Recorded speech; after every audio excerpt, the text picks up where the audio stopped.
નમસ્કાર દોસ્તો, world inbox academy વતી આપ સર્વેનું હાર્દિક સ્વાગત છે। 7 સપ્ટેમ્બર 2025ના દિવસે ડીવાયએસઓ પ્રિલિમ પરીક્ષાનું આયોજન હતું અને એમાં બંધારણ વિષયના પૂછાયેલા પ્રશ્નો આપણે સોલ્વ કરવાના છે। બંધારણ વિષય માટે આ વખતે લોકોએ જે સવાલ પૂછ્યા એમાંથી કેટલાક સવાલ ટફ માલુમ પડેલા। બે પ્રશ્ન એવા રહેલા છે કે જેમાં એમની ભૂલ છે, એની અંદર એ લોકો ગ્રેસિંગ આપી શકશે અથવા તો એ પ્રશ્નને કેન્સલ કરશે। કેટલાક સવાલની અંદર મને પર્સનલી એવું લાગે છે કે કોઈ જગ્યાએથી ટ્રાન્સલેટ કર્યું હોય, કેમ કે ટ્રાન્સલેશનની એરર દેખાય છે, શબ્દોની અંદર આમ મતલબ જે મેચ થવું જોઈએ વાક્ય રચના એ થતી નથી।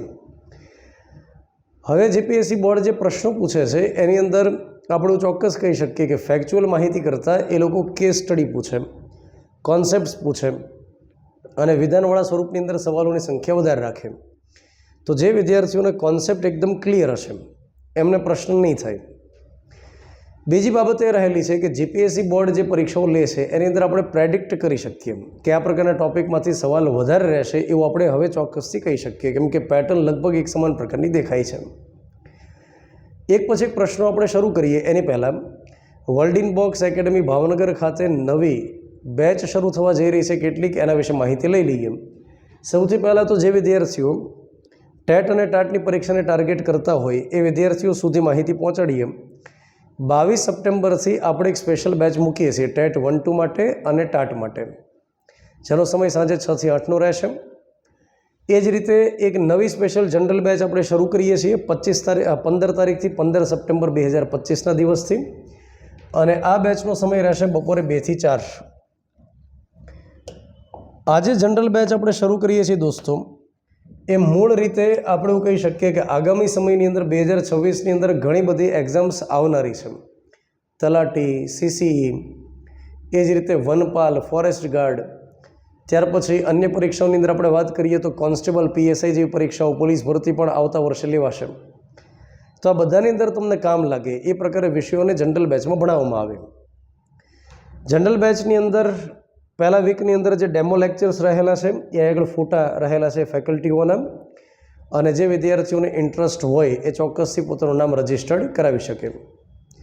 અત્યારે હાલમાં સરકાર તરફથી AWS અને ઓબીસી વર્ગના વિદ્યાર્થીઓ માટે કોચિંગ સહાય યોજના અવેલેબલ છે, તેનો લાભ પણ તમને મળવાપાત્ર થઈ શકશે।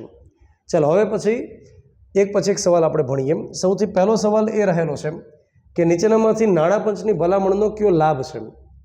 280 નંબરના અનુચ્છેદમાં નાણાં પંચ સંબંધી જોગવાઈ રહેલી છે। નાણાં પંચની મુખ્ય કામગીરી એ હોય છે કે કેન્દ્ર સરકાર જે ટેક્સ કલેક્ટ કરે એમાંથી રાજ્યોને કઈ રીતે ફાળવણી કરવી એના સિદ્ધાંતો ડિસાઇડ કરવા। દરેક રાજ્યની અંદર સંસાધન અલગ અલગ હોય, દરેક રાજ્યની અંદર વસ્તી અલગ અલગ હોય, દરેક રાજ્યનો જે હિસ્સો હોય ટેક્સની અંદર એ અલગ અલગ હોય। તો કેન્દ્ર સરકારે કઈ રીતે ટેક્સની ફાળવણી કરવી જોઈએ એના માટે નાણાં પંચ રાષ્ટ્રપતિને ભલામણ કરે। દર 5 વર્ષે અથવા રાષ્ટ્રપતિને યોગ્ય લાગે ત્યારે નાણાં પંચની રચના થાય। સૌથી પહેલું વાક્ય એ છે કે સંસાધનની વધુ સારી ફાળવણી, તો આ વાત એકદમ સાચી છે। પારદર્શિતા અને ઉત્તરદાયિત્વમાં વધારો, આ વાત પણ એકદમ સાચી। નાણાકીય સંઘવાદમાં સુધારો, સંઘવાદનો મતલબ થાય કેન્દ્ર અને અલગ અલગ રાજ્યો જે જોડાયેલા હોય એને આપણે સંઘ કહીએ। કેન્દ્ર સરકારની ટેક્સ આવકમાંથી રાજ્યોને કઈ રીતે ફાળવણી કરવી, આ જો એકદમ સરસ રીતે સચોટતાથી થશે તો આપણે એવું કહી શકીએ કે નાણાકીય સંઘવાદની અંદર સુધારો થાય। તો રાઈટ આન્સર અહીંયા આગળ આવે છે ડી, ઉપરોક્ત બધા જ। એના પછીનો પ્રશ્ન આપણે સમજીએ। ભારતીય સ્વતંત્રતા અધિનિયમ 1947 વિશે નીચેના વિધાનો ધ્યાને રાખો અને એમાંથી કયું સાચું એ આપણે પસંદ કરવાનું છે। દોસ્તો, બ્રિટિશ કાયદાઓનો ભારતીય બંધારણ પર પ્રભાવ કરીને એક ટોપિક છે અને એમાંથી લગભગ સવાલ જીપીએસસી બોર્ડમાં હોય છે। 1909નો કાયદો, 1919નો કાયદો, 1935નો, 1947, આ મહત્ત્વના કાયદાઓ છે। 1947ના કાયદા અંતર્ગત શું કહે છે કે જ્યાં સુધી નવું બંધારણ ન બને ત્યાં સુધી સંઘીય અને પ્રાંતીય બંને સરકારો ભારત સરકાર અધિનિયમ 1935 દ્વારા સંચાલિત રહેશે। આ વાત એકદમ સાચી। 1935નો ગવર્મેન્ટ ઓફ ઇન્ડિયા એક્ટ ખૂબ જ મહત્ત્વપૂર્ણ કાનૂન રહેલો, 321 અનુચ્છેદ અને 10 જેટલા પરિશિષ્ટમાં રહેલા, અને જ્યાં સુધી ભારતીય બંધારણનો અમલ ન થાય ત્યાં સુધી દેશ કઈ રીતે ચાલશે તો કે 1935ના કાનૂન મુજબ ચાલશે, આ વ્યવસ્થા હતી।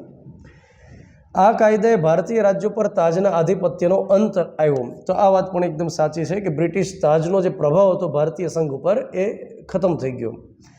મહામહિમ સંઘીય વિધાનસભાની ભલામણ મુજબ ગવર્નર જનરલની નિમણૂક કરશે. દેશ આઝાદ થઈ ગયો અને દેશ આઝાદ થવાથી ભારતની અંદર ગવર્નર જનરલ કોણ બને એ હવે ડિસાઇડ કોણ કરશે? તો કે હવે ડિસાઇડ કરશે ભારત સરકાર.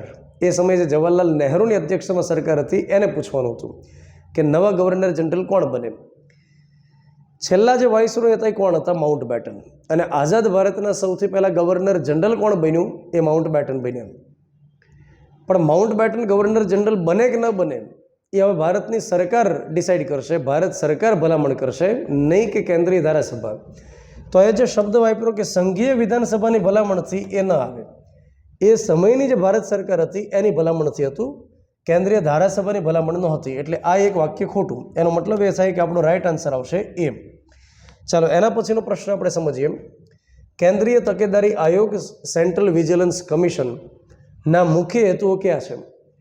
તમે જો ઓબ્ઝર્વ કર્યું હોય તો જીપીએસસી બોર્ડની પરીક્ષામાં ગેરબંધારણીય સંસ્થા કરીને એક મુદ્દો છે, એમાંથી લગભગ સવાલ હોય. એમાં સીવીસી એ જીપીએસસીને ગમતો મુદ્દો છે, એમાંથી સવાલ તો એ લોકો પૂછે છે. સીવીસી મોટાભાગે ભલામણકારી સંસ્થા છે. 1964માં કેબિનેટ ઠરાવથી બનાવેલી સંસ્થા, સંસ્થાનમ આયોગની ભલામણથી, અને 2003ની અંદર એને કાયદાકીય સ્વરૂપ આપવામાં આવ્યું, કાયદાકીય સંસ્થાનો દરજ્જો આપવામાં આવ્યો. આ સીવીસી શું કામ કરે? તો કે અલગ અલગ ડિપાર્ટમેન્ટમાં સરકારી કોઈ યોજનામાં, પ્રોજેક્ટમાં ભ્રષ્ટાચાર થાય એવી કોઈ બાબત એમને જણાય તો સરકારને સતર્ક કરવા માટે ભલામણ આપે. સીવીસી એ તપાસ કરતી સંસ્થા નથી. સીવીસી પોતે તપાસ ન કરે, એ સીબીઆઈના માધ્યમથી તપાસ કરાવડાવે. તો મોટાભાગે આપણે એડવાઇઝરી પ્રકારની સંસ્થા કહી શકીએ. પણ 1988નો જે ભ્રષ્ટાચાર નિવારણ અધિનિયમ છે અંતર્ગત જો ફરિયાદ થાય તો તપાસ કરી શકે, આ નિયમ છે. હવે આગળ શું કહે છે કે સરકારી સંસ્થા દ્વારા તકેદારીના દૃષ્ટિકોણથી હાથ ધરવામાં આવેલ બાંધકામ કાર્યોનું ટેકનિકલ ઓડિટ કરે તો આ વાત સાચી. લાંચ, ભત્રીજાવાદ અને ઉચાપત સંબંધી ચોક્કસ ફરિયાદની તપાસ કરે, આ વાત પણ સાચી છે, કેમ કે 1988ના ભ્રષ્ટાચાર નિવારણ અધિનિયમ અંતર્ગત ફરિયાદ દાખલ થાય. દિલ્હીમાં ટેકનિકલ બાબતો અને મિલકતના મૂલ્યાંકન અંગે સીબીઆઈને તેમની તપાસમાં મદદ કરવી, તો આ વાત પણ સાચી છે કે સીબીઆઈને મદદ કરવા માટે, સીબીઆઈની કામગીરીની સમીક્ષા કરવા માટે સીવીસી કામ કરતું હોય, તો આ વાત સાચી. તો અહીંયા આગળ રાઇટ આન્સર જે આવશે ને એ આવશે ડી 1, 2 અને 3. પંચાયત વિશે નીચેના વિધાનો ધ્યાને લો. ગ્રામસભામાં ગામમાં રહેતા તમામ વ્યક્તિનો સમાવેશ થાય, આ ખોટી વાત છે, કેમ કે ગ્રામસભાની અંદર ગામની મતદાર યાદીમાં નોંધાયેલ વ્યક્તિ હોય એનાથી બનેલી સભા હોય. મધ્યવર્તી સ્તર પર પંચાયતી સમિતિ અસ્તિત્વમાં રહેશે, મતલબ કે બ્લોક અથવા તાલુકા કક્ષાએ પંચાયત રહેશે એમ કહેવા માગે છે. ઓછામાં ઓછી 50% બેઠકો SC ST શ્રેણીઓની મહિલાઓ માટે ફાળવવામાં આવે છે. હવે અહીંયા આગળ આ અંગે કોઈ સ્પષ્ટ બાબત રહેલી નથી. SC અને ST વર્ગના લોકોને પંચાયતમાં રિઝર્વેશન મળે છે, પણ એ વસ્તીના આધારે હોય છે. એમાં 50% બેઠકો SC ST શ્રેણીઓની મહિલા માટે ફાળવવામાં આવે છે, આ વાતની કોઈ સ્પષ્ટતા રહેલી નથી. તો આપણે આ વાતને ખોટું કહી શકીએ, કેમ કે મહિલાઓ માટે 50% રિઝર્વેશન છે, પણ એમાંથી SC ST સ્પેશિયલ કેટેગરીમાં 50% મહિલા હોય એ વાતની કોઈ મતલબ જોગવાઈ રહેલી નથી. તો આગળ જે રાઇટ આન્સર આવશે એ આવશે ફક્ત 2. ચાલો એના પછી આપણે આગળ વાત કરીએ. નીચેનામાંથી પ્રમાણપત્ર અને પ્રતિબંધ આપવાના કારણો ક્યાં છે? આ પ્રમાણપત્ર એ રીટનો પ્રકાર છે, શર્ટિઓરરી અથવા શર્શિઓરરી, અને પ્રતિબંધ એટલે પ્રોહિબિશન. અનુચ્છેદ નંબર 32માં સુપ્રીમ કોર્ટ 5 પ્રકારની રીટ બહાર પાડી શકે એવી જોગવાઈ, અને 226 મુજબ હાઈકોર્ટ 5 પ્રકારની રીટ બહાર પાડી શકે એવી જોગવાઈ.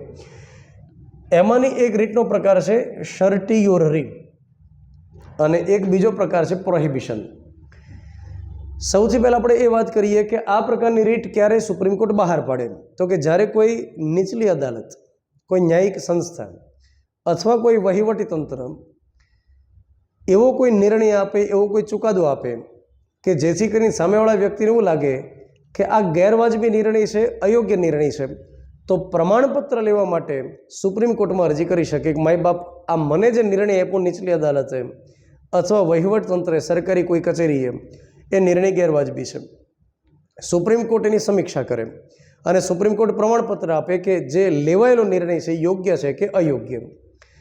કોઈ પણ વ્યક્તિની સાથે અન્યાય ન થઈ જાય, કોઈ જે નિર્ણય આપવામાં આવે, ચુકાદો આપવામાં આવે, એનાથી કોઈને નુકસાન ન થાય એના માટે આ એક વ્યવસ્થા રાખી સુપ્રીમ કોર્ટ પ્રમાણપત્ર આપી શકે. પ્રોહિબિશન છે એ ક્યારે કરવામાં આવે? કે જ્યારે કોઈ અદાલત એવો કોઈ કેસ પોતે સુનાવણીમાં લે છે કે જેના ન્યાયિક અધિકાર ક્ષેત્રની બહારનો છે, તો એ સમય દરમિયાન સુપ્રીમ કોર્ટ એ કોર્ટને અટકાવી દેશે કે તમારા અધિકાર ક્ષેત્રમાં નથી, તમારે 1.1/2 થવાનું નથી, આ કેસ તમારો છે જ નહીં. તો હવે આપણે એક પછી એક સમજીએ કે કઈ બાબતની અંદર સર્ટિયોરરી અને કઈ બાબતમાં પ્રોહિબિશનનો ઉપયોગ થઈ શકે. આ નિવારક અટકાયતની અંદર ન થાય, કેમ કે આ બંદી પ્રત્યક્ષીકરણની રીટ આના માટે કરવી પડે. જ્યારે કોઈ વ્યક્તિને ગેરકાયદેસર અટકાયતમાં રાખે, બંદી બનાવે ત્યારે તો એક તો આવે જ નહીં. એનો મતલબ એ થાય કે આ એ નામનો ઓપ્શન નીકળી ગયો, આ ડી નામનો ઓપ્શન નીકળી ગયો. હવે આપણે વાત કરીએ કે અધિકાર ક્ષેત્રની ખામી, તો આ આવી શકે. આપણે કીધું ને કે જ્યારે અધિકાર ક્ષેત્રની બહારનો કોઈ કેસ સાંભળે તો એને અટકાવવામાં આવે કે ભાઈ તમારા અધિકાર ક્ષેત્રમાં નથી, અને કુદરતી ન્યાયના નિયમોનું પાલન ન કર્યું હોય ત્યારે આનો ઉપયોગ થઈ શકે.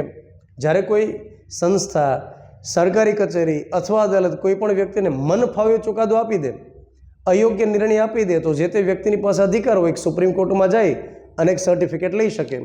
તો આપણે એવું કહી શકીએ કે અહીંયા આગળ જે રાઇટ આન્સર આવે એ 2 અને 3 આવે.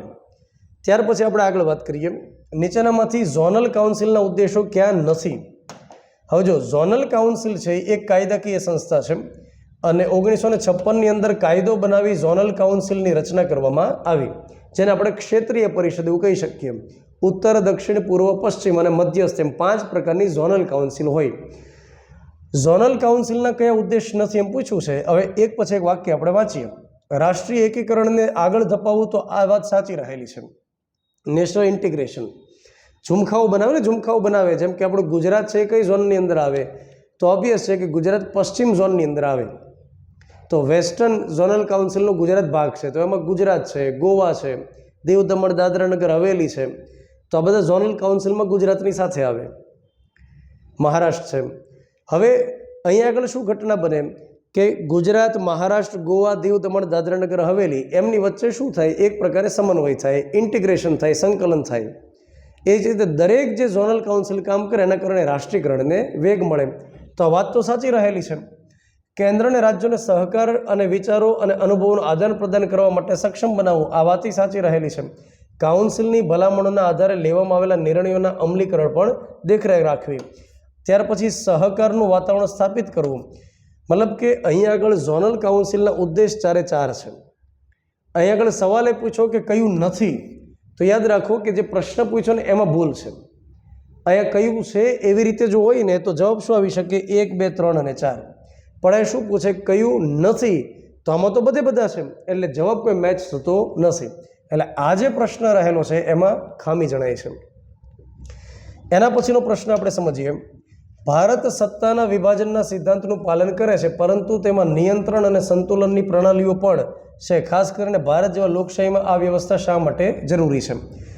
અહીંયા જે લખે છે વિભાજનનો સિદ્ધાંત, એનો મતલબ એ થાય કે ધારાસભા, કારોબારી અને ન્યાયતંત્ર, સરકારના મુખ્ય 3 અંગ. આ જે ત્રણેય અંગ છે એ એકબીજાના ક્ષેત્રમાં મહાન છે એવું હોવું જોઈએ. દરેક ત્રણેય એકબીજાના અંગની અંદર દખલગીરી ન કરવા જોઈએ, ચાંચ ન મારવા જોઈએ. સુપ્રીમ કોર્ટ કામ કરે તો એમાં વડાપ્રધાન કે કારોબારીએ ચાંચ નહીં મારવાની. વડાપ્રધાનને કારોબારી કામ કરે એમાં સુપ્રીમ કોર્ટે દખલગીરી નહીં કરવાની. તો આને કહેવાય વિભાજનનો સિદ્ધાંત. હવે એ શું કહે છે જુઓ, કારણ કે ફક્ત રાષ્ટ્રપતિએ જ બધા નિર્ણય લેવાના હોય છે, આ ખોટી વાત છે. કારણ કે ન્યાયાધીશો સીધી ચૂંટાયેલી સરકારોને બદલી શકે ના, એ ના બદલી શકે. કારણ કે તે સત્તાના કેન્દ્રીકરણને અટકાવે છે. કોઈ પણ એક શાખા દ્વારા સત્તાના સંભવિત દુરુપયોગ સામે નાગરિકોના અધિકારનું રક્ષણ કરે, આ વાત સાચી. કારણ કે સંસદ કોઈ કાયદો પસાર કરી શકતી નથી. તમે એમનેમ આ 4 વાક્ય વાંચો ને એમનેમ, તો સ્પષ્ટ ખ્યાલ આવે કે આ 3 તો ન જ આવે અને રાઈટ આન્સર આ જ આવે. જો તમે બરોબર ટોપિક ન વાંચ્યો ને સત્તાના વિભાજનનો કે સિદ્ધાંતના વિભાજનનો આખો મુદ્દો તમે ન વાંચ્યો હોય તોય તમને ખ્યાલ આવી જાય કે આમાં રાઈટ આન્સર શું આવી શકે? સી જ આવી શકે. કેટલાક પ્રશ્નમાં ઓપ્શન ઉપરથી જ આપણે જવાબ ટીક કરી શકીએ. એના પછીની વાત એમ છે કે ભારતીય સંઘીય વ્યવસ્થાને તેની મજબૂત કેન્દ્રીકરણ વૃત્તિઓને કારણે અર્ધ સંઘીય તરીકે વર્ણવવામાં આવે છે. તો આવી જે વ્યવસ્થા છે એમાં વિશેષતા સંઘીય વ્યવસ્થાનું લક્ષણ છે. નીચેનામાંથી કઈ વિશેષતા સંઘીય વ્યવસ્થાનું લક્ષણ છે? અગેન યાદ રાખો કે આ સંઘીયનો મતલબ શું થાય કે કેન્દ્ર અને રાજ્ય આ બંને જે જોડાઈ અને આખી એક ફેડરલ સિસ્ટમ બનાવે છે કે કેન્દ્ર કક્ષાએથી નિર્ણય લેવાય, રાજ્ય કક્ષાએથી નિર્ણય લેવાય. કેન્દ્ર કક્ષાએથી શું નિર્ણય લેવાય એની એક યાદી ફિક્સ હોય, રાજ્ય કઈ બાબતમાં કામ કરવાનું એની યાદી ફિક્સ હોય, કેન્દ્ર અને રાજ્યની વચ્ચે સ્પષ્ટ રીતે સત્તાની વહેંચણી થયેલી હોય, આ પ્રકારની જે એક ફેડરલ સિસ્ટમ હોય એની વાત છે સંઘીય વ્યવસ્થા. અનુચ્છેદ 3 હેઠળ રાજ્યની સીમાઓનું પુનર્ગઠન કરવાની સંસદની સત્તા આ જવાબ ન આવે. અહીં આપણે સંઘીય વ્યવસ્થાનું ઉત્તમ લક્ષણ શોધવાનું છે. રાજ્ય વહીવટમાં અખિલ ભારતીય સેવાનું વર્ચસ્વ, તો આ વાત સાચી રહેલી છે. દોસ્તો આ જે પ્રશ્ન છે એ પહેલી વાર નથી પૂછવામાં આવ્યો, આની અગાઉ જીપીએસસી બોર્ડમાં પૂછાયેલો છે. All India service Akhil Bharatiya સેવા એ સંઘીય વ્યવસ્થાનું બેસ્ટ એક્ઝામ્પલ છે. આઈએસ, આઈપીએસ, આઈએફએસ આ 3 અખિલ ભારતીય સેવા. તમે સમજો કે આઈએસ, આઈપીએસ અને આઈએફએસ આ 3 એવી સેવા છે કે જેને કેન્દ્ર સરકાર નિમણૂક આપે અને કામ કઈ જગ્યાએ કરે, રાજ્યમાં જેની કામ કરે, જરૂર પડે તો કેન્દ્રમાં લઈ શકે, રાજ્યમાં લઈ શકે. તો સંઘીય વ્યવસ્થા કે કેન્દ્ર અને રાજ્યની વચ્ચે જે એક પ્રકારે સિસ્ટમ ડેવલપ થયેલી હોય એનું એક નવીન વિશિષ્ટ લક્ષણ રહેલું છે ઓલ ઇન્ડિયા સર્વિસ. તો રાઈટ આન્સર આવશે બી. એના પછી એસઆર બોમ્બાઈ વર્સિસ ભારત સંઘ કેસ અનેક રાજ્ય સરકારોને બરતરફ કર્યા પછી અને રાષ્ટ્રપતિ શાસન લાદ્યા પછી ઊભો થયો. સર્વોચ્ચ અદાલતે અનુચ્છેદ 356 હેઠળ જાહેરનામાઓની ન્યાયિતા પર એક સીમાચિહ્નરૂપ ચુકાદો આપ્યો, જેનાથી કેન્દ્ર રાજ્ય સંબંધો આકાર પામ્યા. આ કેસ કયો મહત્વપૂર્ણ સિદ્ધાંત સ્થાપિત કરે છે? એસઆર બોમ્બાઈ કર્ણાટકમાં મુખ્યમંત્રી હતા અને એસઆર બોમ્બાઈને રાજ્યપાલે વિશ્વાસનો મત લેવા માટે પૂરતી તક નહોતી આપી અને એમને એની સરકારને બરતરફ કરી ત્યાં આગળ રાષ્ટ્રપતિ શાસન લગાડેલું. ઉત્તર પ્રદેશમાં, એક ગુજરાતમાં, હિમાચલ પ્રદેશમાં આ બધા સ્ટેટ્સની અંદર વગર કોઈ કારણે ગેરવાજબી રીતે રાષ્ટ્રપતિ શાસન લગાડેલા અને એટલા માટે સુપ્રીમ કોર્ટની અંદર જે બધા કેસ એકસાથે ચાલ્યા એમાં ચુકાદો શું આપ્યો એની વાત અહીં આગળ કરેલી છે. તો અહીંયા આગળ સ્પષ્ટપણે થાય કે પક્ષપલટા વિરોધી કાનૂનની એમાં કોઈ બાબત લેવા દેવા નથી. અનુચ્છેદ 356 હેઠળ રાષ્ટ્રપતિ શાસનની ન્યાયિક સમીક્ષા થઈ શકે એની બાબત રહેલી છે. આમાં સમલૈંગિક સંબંધને ક્યાં બાબત આવી, ત્યાર પછી રાષ્ટ્રીય ગ્રીન ટ્રિબ્યુનલના અધિકાર ક્ષેત્રની સ્થાપના. હું તમને બહુ સ્પષ્ટપણે કહું દોસ્તો કે એસઆર બોમ્બાઈ કેસ તમને માનો કે ન ખબર હોય અને ખાલી તમે આ સવાલ વાંચો, 356નો ઉલ્લેખ વાંચો, ત્યાર પછી 4 ઓપ્શન તો વાંચો તો ખ્યાલ આવે કે પક્ષાંતર તો ન જ આવે, સમલૈંગિકતામાં ન જ આવે, ત્યાર પછી એમાં ગ્રીન ટ્રિબ્યુનલ પણ ન આવે. આમાં રાઈટ આન્સર આવે 356 હેઠળ રાષ્ટ્રપતિ શાસન જે લગાડે એ યોગ્ય છે કે નહીં એના માટે સુપ્રીમ કોર્ટ સમીક્ષા કરી શકે, ન્યાયિક સમીક્ષાની થઈ શકે.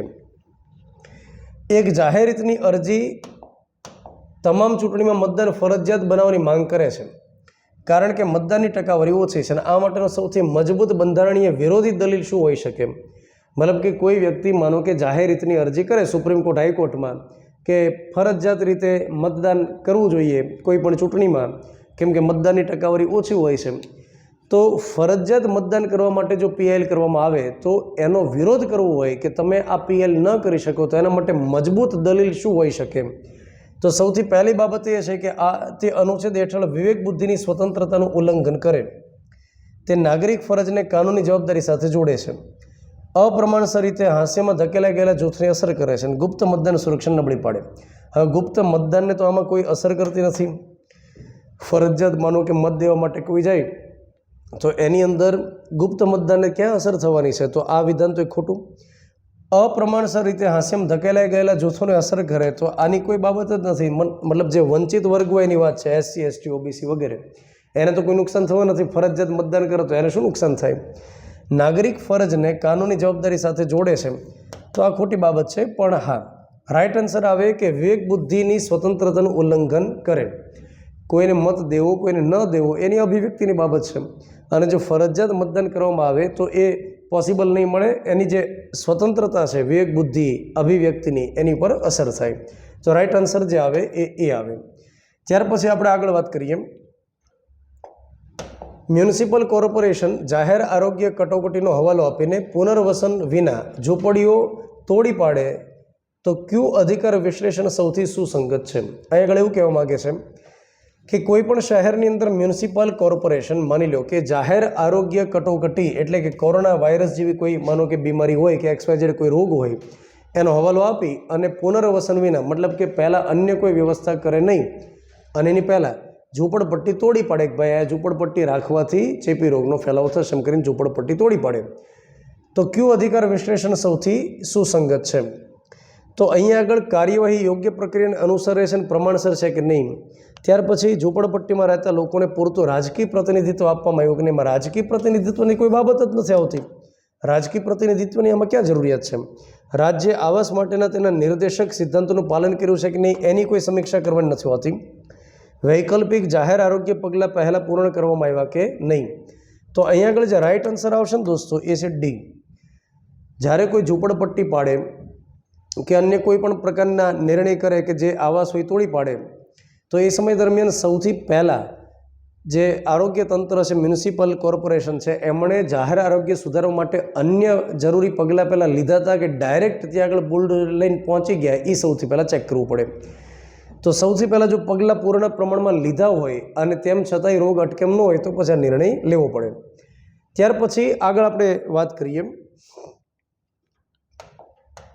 ભારતીય બંધારણના આમુખ વિશે નીચેના વિધાનો ધ્યાને લ્યો. તે વિધાનમંડળ માટે શક્તિનો સ્ત્રોત છે. હવે આમુખ છે ને એ કોઈને શક્તિ આપતું નથી. આમુખ એક ફિલોસોફી રજૂ કરે, પ્રસ્તાવનો રજૂ કરે, કોઈને શક્તિ નથી આપતું. તેમાં અનુચ્છેદ 300 હેઠળ સુધારો કરી શકાય. ત્યારે બંધારણના ઓળખપત્ર તરીકે વર્ણવવામાં આવે. એને પાલખીવાલા કરીને જે વ્યક્તિ થઈ ગયા પ્રખર ન્યાયવિદ, એમણે શું કીધું હતું કે આમુખ એ બંધારણનું પરિચય પત્ર છે. તે નાગરિકોને લાગુ પાડી શકાય તેવા અધિકારો પ્રદાન કરે છે. અધિકાર નથી આપતું કોઈને, નથી કોઈને શક્તિ આપતું. તમારે એટલું યાદ રાખવાનું છે કે આમુખમાં જે વિગત રજૂ કરી એ એક પ્રકારે ફિલોસોફી છે ભારતીય બંધારણની, અને એમાં રહેલી વિગતો કોઈને અધિકાર નથી આપતું, એમાં રહેલી વિગતો કોઈને સત્તા નથી આપતું. તો અહીંયા રાઈટ આન્સર જે આવશે ને 2 અને 3, એટલે જવાબ આવશે બી. એના પછી આગળ નીચેનામાંથી કયું ભારતમાં કાયદાના શાસનની વિભાવનાને પ્રતિબિંબિત કરે છે? અનુચ્છેદ 14 હેઠળ કાયદા સમક્ષ સમાનતા, તો આ આવે. બંધારણની સર્વોપરિતા આવે. વહીવટી કાર્યવાહીની ન્યાયિક સમીક્ષા આવે. ન્યાયતંત્ર પર સંસદીય સાર્વભૌમત્વ એ ના આવે. મતલબ ભારતની અંદર કાયદાનું શાસન છે એવું કઈ બાબતના આધારે આપણે કહી શકીએ? તો અનુચ્છેદ 14 કાયદા સમક્ષ સમાનતા, કે એમાં કોઈ પણ પ્રકારના પદાધિકારી હોય કે રાષ્ટ્રપતિ હોય એને થોડા પરમ અધિકાર આપ્યા, એની સિવાય વડાપ્રધાન કે કોઈ પણ પદ હોય એ બધા કાયદાની બાબતમાં સમાન. બંધારણની સર્વોપરિતા એટલે કે ભારતની અંદર કોઈ વ્યક્તિ મહાન નહીં હોય, ભારતની અંદર એક બંધારણ મહાન હશે. બંધારણ મુજબ દેશ ચાલશે, કોઈ વ્યક્તિ કહેશે એમ દેશ નહીં ચાલે. વહીવટી કાર્યવાહી કોઈ પણ હોય, વહીવટી કાર્યવાહી એટલે સરકારની કચેરીમાંથી કોઈ નિર્ણય લેવાય, તો વહીવટી કાર્યવાહી કોઈ થઈ તો એની ન્યાયિક સમીક્ષા થઈ શકે, તો કે થઈ શકે. માનો કે કાલ સવારે કલેક્ટર આદેશ આપે કે ફલાણી જગ્યાએ આવાસ યોજના છે તો આવાસ તોડી નાખો માણસોના, તો હવે નિર્ણય યોગ્ય હતો અયોગ્ય એની સમીક્ષા તો થઈ શકે કોર્ટમાં, જેથી કરીને કોઈ મનસ્વી રીતે નિર્ણય ન કરી શકે, કાયદો બધાને અસર કરે. તો 1, 2 અને 3 એ આપણો રાઈટ આન્સર આવશે. તો ફક્ત 1, 2, 3 આન્સર એ.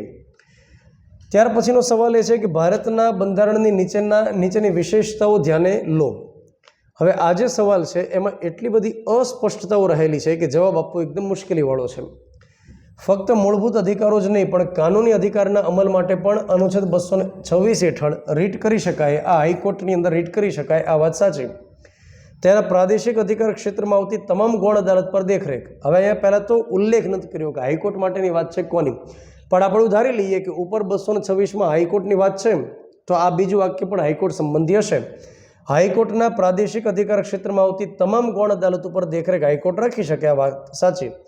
હવે જે ત્રીજું વાક્ય છે એ ભૂલ ભરેલું છે. સમગ્ર ભારતમાં નાગરિકના મૂળભૂત અધિકારો લગતા કેસમાં મૂળ અધિકાર ક્ષેત્ર ઉપરોક્તમાંથી કયું ફક્ત સર્વોચ્ચ અદાલતને લાગુ પડે? પહેલાં તો વાક્યની અંદર પ્રશ્નચિહ્ન શા માટે આવે, અને બીજું ઉપરોક્તમાંથી એટલે શેનામાંથી? આ બે વાક્યમાંથી થોડું હોય, એટલે આમાં પ્રશ્નની અંદર પ્રશ્ન પૂછી નાખ્યો. પ્રશ્ન જે ઢંગનો કાઢવો જોઈએ ને આમાં ઢંગનો નથી, આ પ્રશ્ન કાઢવાની અંદર વેઠ ઉતારી છે. તો આ ત્રીજું વાક્ય છે એ અસમંજસમાં છે. હવે એક રીતે જોઈએ તો પહેલાં ઉપરના 2 વાક્ય સાચા છે, તો ઉપરના 2 વાક્ય જો સાચા હોય તો રાઈટ આન્સર શું થાય? 1 અને 2. આ તો આવવાનું નથી કેમ કે બગડો છે નહીં આમાં, આ તો આવશે નહીં કેમ કે 1 અને 2 નથી ને આમાં એકડો નથી, એટલે આ નહીં આવે. તમે એલિમિનેટ કરી નાખો તો રાઈટ આન્સર શું આવે? એ. પણ આ ત્રીજું જે વાક્ય છે એ સદંતર ખોટું છે. આ કોઈક અન્ય સવાલ છે જે વાક્ય તરીકે લઈ લીધું છે. ત્યાર પછી આમાં વાક્ય ખૂબ લાંબુ રહેલું છે, જવાબ એકદમ ટૂંકો છે. પ્રથમ બંધારણીય સુધારા અધિનિયમ 1951, પહેલો બંધારણીય સુધારો, અને એના માધ્યમથી ભારતીય બંધારણમાં પરિશિષ્ટ નંબર 9 ઉમેરવામાં આવ્યું, જે જમીન સંબંધી બાબતો માટે કાયદા હતા, જમીન ટોચ મર્યાદા મૂકવા માટે, જમીન સંપાદન માટે. તો પ્રથમ બંધારણીય સુધારો એની માન્યતા અને મિલકતના અધિકારમાં ઘટાડો કરવા, વાણી સ્વાતંત્ર્ય પર પ્રતિબંધ મૂકવા બદલ પડકારવામાં આવ્યો હતો. સર્વોચ્ચ અદાલતે તપાસ કરી કે શું સંસદ મૂળભૂત અધિકારમાં સુધારો કરી શકે કેમ. કયા કેસમાં સૌપ્રથમવાર અદાલતે મૂળભૂત અધિકારો સહિત બંધારણમાં સુધારો કરવાની સંસદની સત્તાને સમર્થન આપ્યું? તો અહીંયા આગળ એમ કહે છે કે સૌથી પહેલો બંધારણીય સુધારો જવાહરલાલ નહેરુની સરકારે કર્યો. પહેલા બંધારણીય સુધારા દ્વારા ભારતીય બંધારણમાં પરિશિષ્ટ નંબર 9 ઉમેર્યું અને પરિશિષ્ટ નંબર 9ની અંદર એવા કાયદાઓની યાદી મૂકવામાં આવી. શરૂઆતમાં 13 કાયદા હતા કે એ કાયદાઓની મદદથી સરકાર જમીન ટોચ મર્યાદા મૂકી શકે અને જેની પાસે બહુ બધી જમીન હોય એને લઈ સંપાદિત કરી અને સરકાર જમીન વિહોણાને આપી શકે. હવે જો સરકાર આવા કાયદા લઈને આવે કે જેની પાસે બહુ બધી જમીન હોય સરકાર જમીનનો ટુકડો લઈ જાય અને જમીન વિહોણાને આપે તો જે તે જમીનદારના મિલકતના અધિકારનો ભંગ થાય. તો પહેલો બંધારણીય સુધારો કર્યો ત્યાર પછી એક કેસ આવે છે જેનું નામ છે શંકરી પ્રસાદ versus union of India case. Shankari પ્રસાદ દક્ષિણ ભારતના નેતા હતા. એની ગેરકાયદેસર અટકાયત કરેલી હતી એ બાબતે શંકરી પ્રસાદે રીટ કરી હતી અને એ આખો મામલો હતો. તો રાઈટ આન્સર આમાં આવશે બી. ત્યાર પછી ખાનગી ઉદ્યોગમાં સ્થાનિક માટે 100% નોકરીઓ અનામત રાખતા કાયદાને કલમ 19(1)નું ઉલ્લંઘન કરવા બદલ પડકારવામાં આવ્યો છે. કયો બંધારણીય સિદ્ધાંત તેને અમાન્ય ઠેરવવા માટે શ્રેષ્ઠ ગણાશે?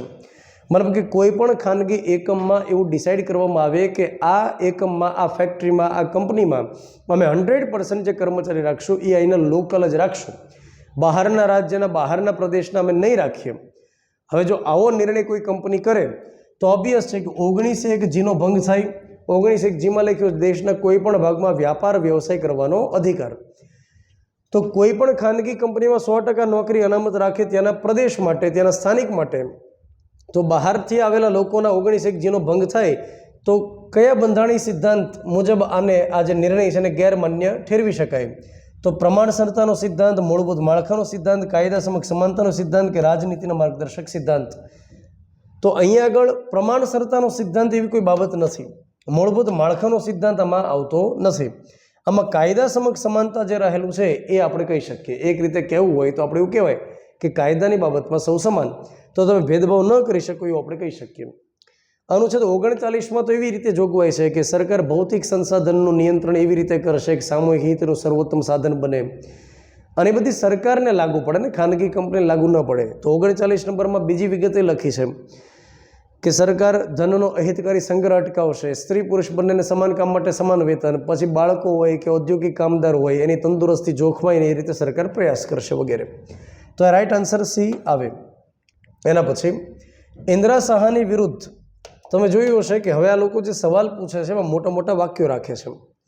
ઇન્દિરા સાહાની વિરુદ્ધ ભારત સંઘ 1992ના સીમાચિહ્નરૂપ કેસમાં સર્વોચ્ચ અદાલતે મંડલ કમિશનની ભલામણોને અનુસરીને અન્ય પછાત વર્ગ માટે અનામતની બંધારણીય માન્યતાની તપાસ કરી. અદાલતે અનામત મર્યાદા, પછાતપણાની વિભાવના અને ક્રિમી લેયરને બાકાત રાખવા સંબંધિત મહત્વપૂર્ણ સિદ્ધાંતો સ્પષ્ટ કર્યા.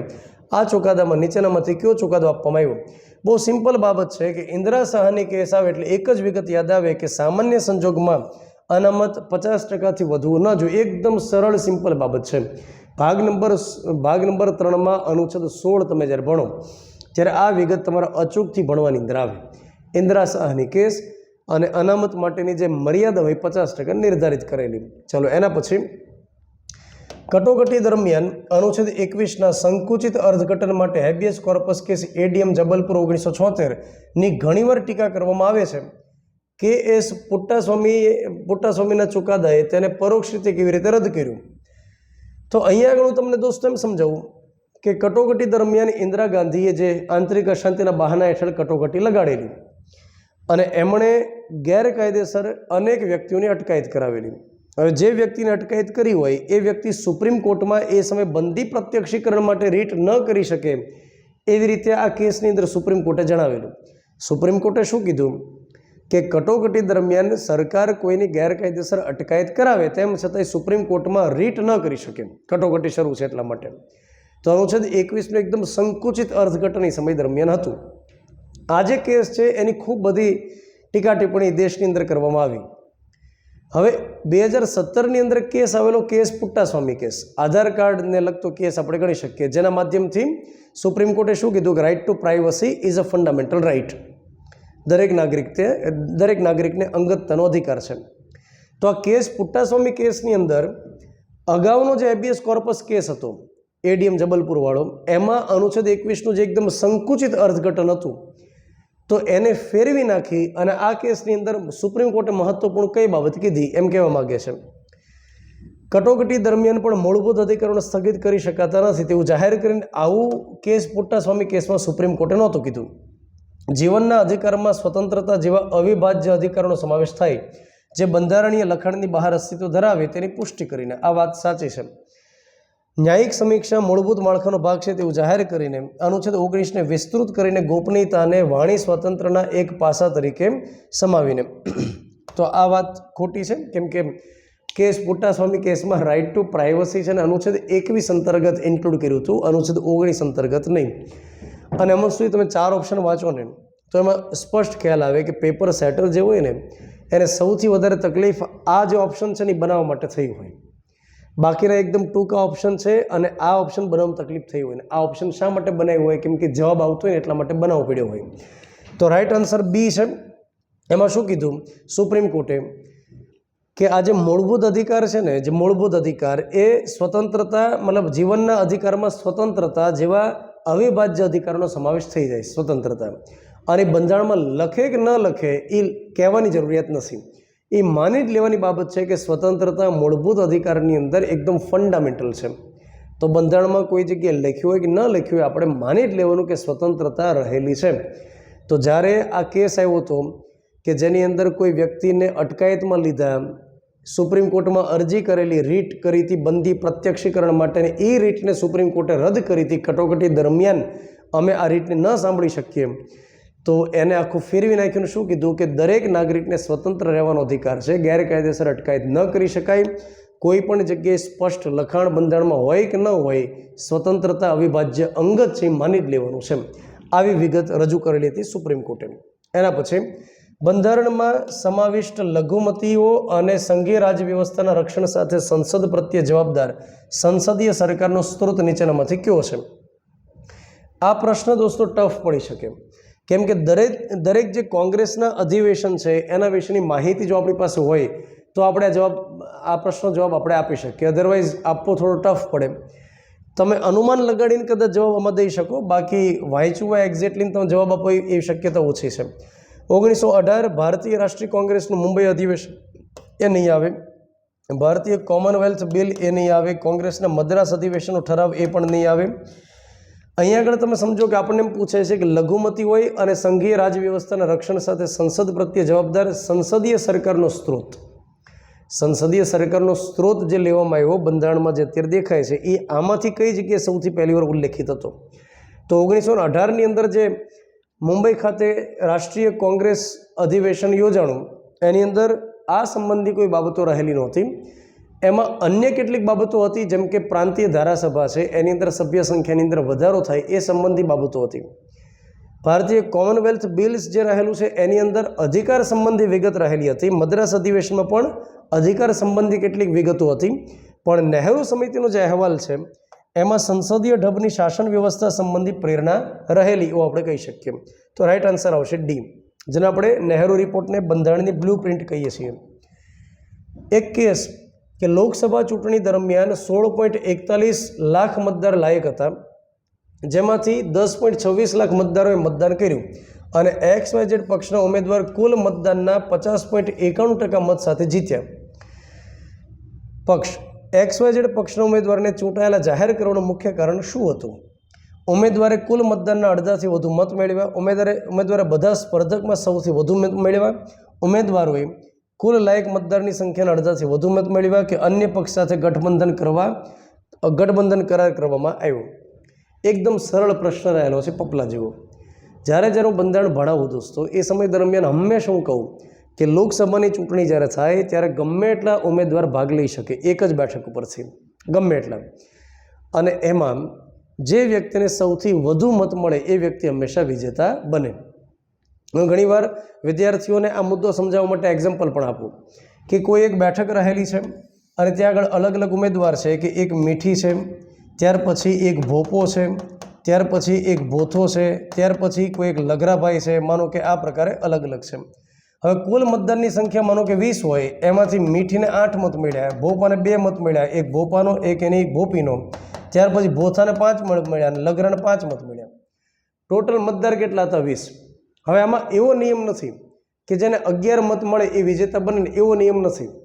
50% વત્તા એકનો નિયમ જ નથી. ખાલી નિયમ એટલો છે કે જેટલાએ મતદાન કર્યું એમાંથી સૌથી વધુ મત કોને મળ્યા? તો એ મત મળ્યા મીઠીને, તો મીઠી જીતી ગઈ. તો આગળ સેમ વસ્તુ, કોઈ પણ XYZ ઉમેદવાર જીતે છે, આ બધી ટકાવારી તમે સાઈડમાં જવા દો. લોકસભાની ચૂંટણી હોય એટલે એક જ વસ્તુ કે ઉમેદવારે બધા સ્પર્ધકની અંદર સૌથી વધારે મત મેળવ્યા, બસ એ કાફી છે. અડધાથી વધુની બધી કોઈ લવારી જ નથી આમાં. ચાલો એના પછી નિવેદન એવું છે કે બંધારણ વ્યક્તિગત સ્વતંત્રતાઓનું રક્ષણ કરવા માટે સરકારી સત્તાઓને પ્રતિબંધિત કરે. તો આ વાત સાચી છે કે વ્યક્તિગત સ્વતંત્રતાનું રક્ષણ કરવા માટે સરકારી સત્તા એટલે CBI હોય, ED હોય, પોલીસવાળા હોય વગેરે એને પ્રતિબંધિત કરે કે ગેરકાયદેસર કોઈની અટકાયત ન થાય, ગેરકાયદેસર કોઈની ધરપકડ ન થાય. તો એ બરાબર છે. અને કારણ કે તે નાગરિકોના અધિકારોનું રક્ષણ કરવા મૂળભૂત અધિકારની ખાતરી આપે છે. તો આમાં નિવેદન સાચું છે અને કારણ સાચું છે.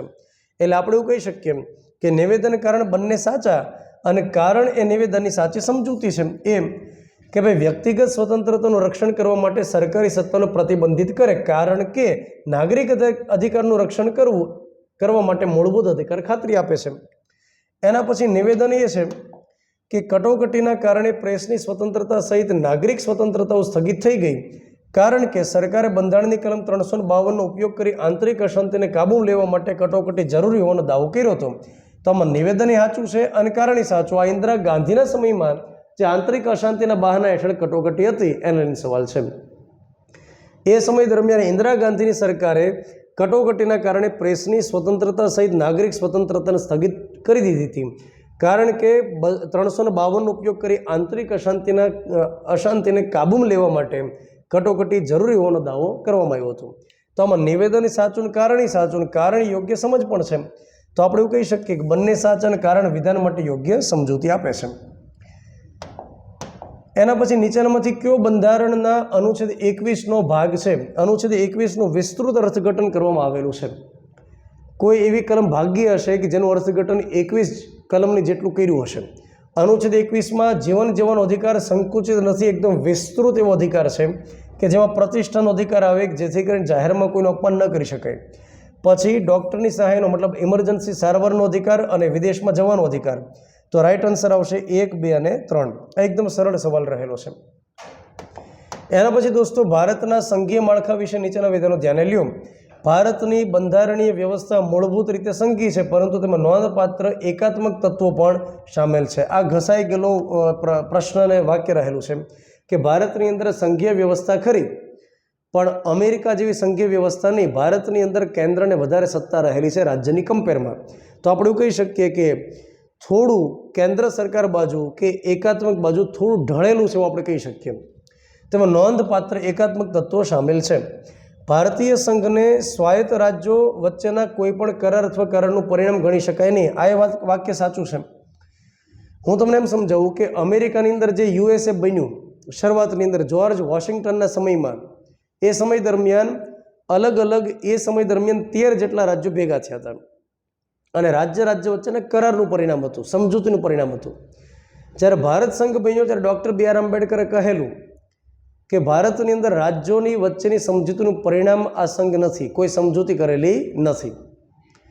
તો ભારતની અંદર કોઈ સમજૂતીનું પરિણામ નથી ને એટલા માટે આપણે બંને વાક્ય સાચા રાખી દઈએ. તો અહીંયા રાઈટ આન્સર આવશે C, 1 અને 2 બંને. એના પછી કેગ વિશેનો સવાલ છે. કોમ્પ્ટ્રોલર and auditor general of India નીચેનામાંથી ક્યુ અથવા ક્યાં ઓડિટ કરે છે?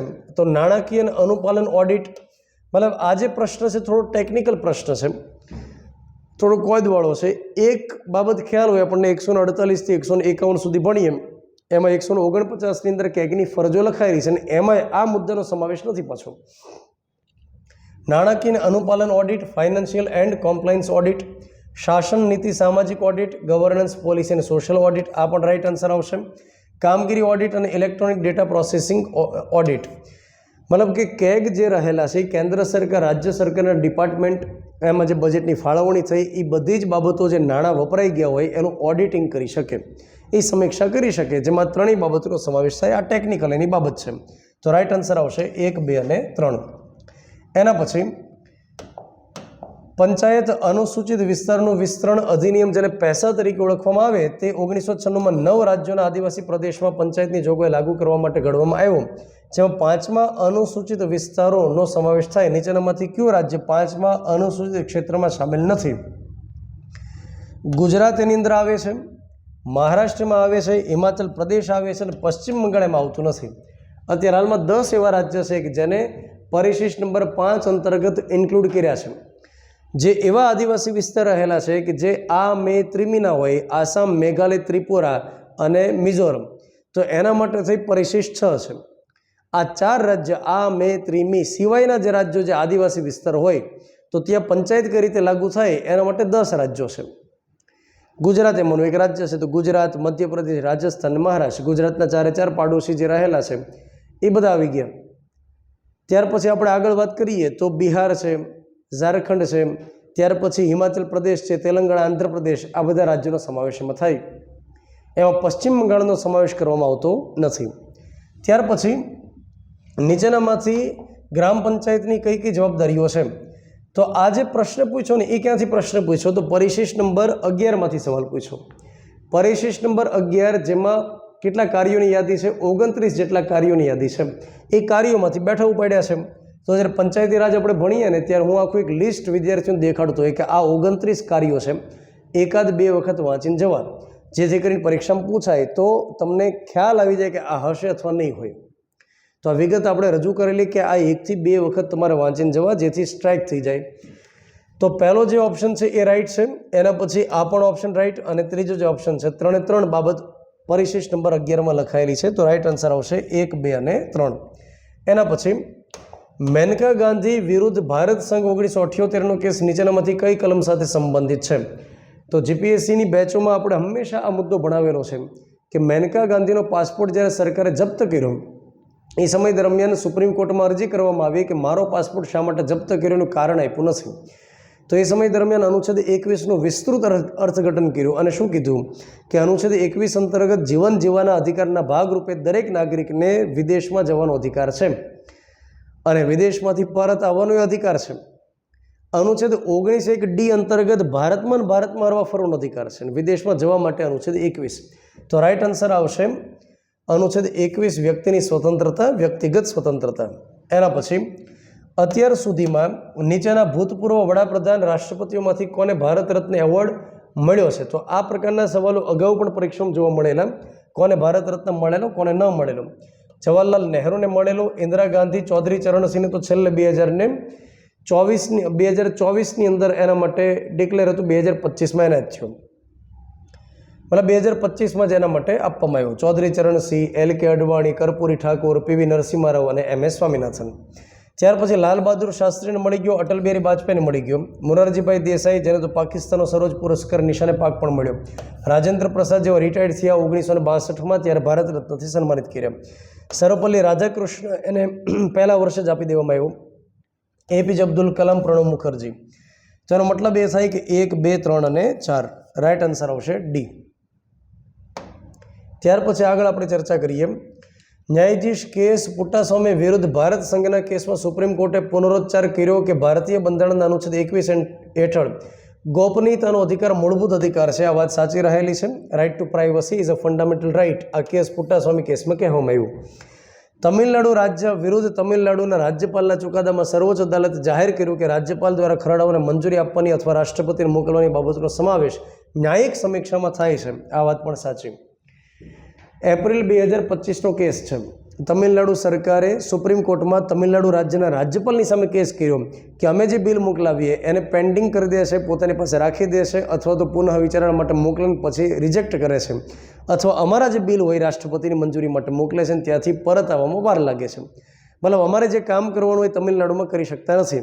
તો આ કેસની અંદર મહત્વપૂર્ણ ચુકાદો સુપ્રીમ કોર્ટે શું આપ્યો કે રાજ્યપાલ એ અવરોધક તરીકે નહીં પરંતુ સહકારાત્મક અભિગમ સાથે કામ કરી જરૂરી છે ભારતની અંદર. અને બીજી વસ્તુ કે રાજ્યપાલ કે રાષ્ટ્રપતિ જ્યારે કોઈ બિલ અંગે નિર્ણય કરે તો એની ન્યાયિક સમીક્ષા થઈ શકે કે આ નિર્ણય તમારો યોગ્ય હતો, અયોગ્ય હતો, તો એ કેસ રહેલો છે. હજુ ફાઇનલ ચુકાદો આવ્યો નથી. 1 અને 2 બંને રાઈટ છે. ત્યાર પછી આગળ આપણે વાત કરીએ કે ભારતના ચૂંટણી પંચ વિશે નીચેના વિધાનો ધ્યાને લો. બ્રિટિશ ભારતમાં કોઈ ચૂંટણી વ્યવસ્થાપન સંસ્થા ન હોવાથી ચૂંટણી પંચની રચના સૌ પ્રથમવાર બંધારણ સભા દ્વારા સૂચવવામાં આવી. આ વાત સાચી. અને ભારતની અંદર ચૂંટણી પંચની રચના ક્યારે થઈ? તો કે 25 જાન્યુઆરી 1950ના દિવસે. મતલબ કે ભારતીય બંધારણનો અમલ થયો એના એક દિવસ અગાઉ 25 જાન્યુઆરી 1950. 25 જાન્યુઆરીને આપણે શું કહીએ છીએ? તો કે રાષ્ટ્રીય મતદાતા દિવસ તરીકે ઓળખીએ છીએ. ત્યાર પછી જ્યારે શ્રી T.N. શેષન મુખ્ય ચૂંટણી કમિશનર હતા ત્યારે ભારતીય ચૂંટણી પંચ પહેલીવાર 3 સભ્યોની સંસ્થા બની. કેમ કે એમનો જે સમયગાળો હતો 1990થી 1996 સુધીનો હતો. તો એ સમય દરમિયાન ચૂંટણી પંચ જે પહેલાં 1 કમિશનરનું હતું એની જગ્યાએ 1+2 કમિશનર કરવામાં આવ્યું. તો અહીંયા રાઇટ આન્સર આવશે 1 અને 2 બંને. T.N. શેષન જેનું નામ એકદમ રિસ્પેક્ટ સાથે લેવામાં આવે, જેના ઉદાહરણ ખૂબ બધા આપવામાં આવે, એકદમ કડક હાથે કામગીરી કરવા માનતા અને ચૂંટણી પંચની અંદર કામ કરી એમણે દાખલો બેઠાડ્યો કે આ રીતે પણ કામ થઈ શકે. ચલો એના પછી 86માં સુધારામાં અનુચ્છેદ 21A શિક્ષણનો અધિકાર અને તેને અનુરૂપ મૂળભૂત ફરજ 51A રજૂ કરવામાં આવી. જો કોઈ રાજ્ય અપંગ બાળકો માટે સુલભ શાળાઓ પૂરી પાડવામાં નિષ્ફળ જાય તો કયો અથવા કયા કાનૂની ઉપાય અથવા ઉપાયો આ જોગવાઈના અમલીકરણ સાથે સુસંગત છે? તો આના માટે અનુચ્છેદ 32 હેઠળ રીટ થઈ શકે. ત્યાર પછી અનુચ્છેદ 21A ને લાગુ કરવાની માંગ કરતી PIL કારણ કે મૂળભૂત ફરજો કાયદેસર રીતે બંધન કરતા છે. આ ખોટી વાત છે, કેમ કે એ લખવામાં આવે છે કે કોઈ રાજ્ય અપંગ બાળકો માટે સુલભ શાળાઓ પૂરી પાડવામાં નિષ્ફળ જાય તો એના માટે ફરજનો હવાલો ન આપી શકાય, કેમ કે ફરજ જે તે વ્યક્તિ માટે હોય, રાજ્ય માટે નથી. રાષ્ટ્રીય માનવ અધિકાર આયોગને ફરિયાદ કરી શકાય અને અનુચ્છેદ 226 હેઠળ રીટ પણ હાઈકોર્ટમાં કરી શકાય.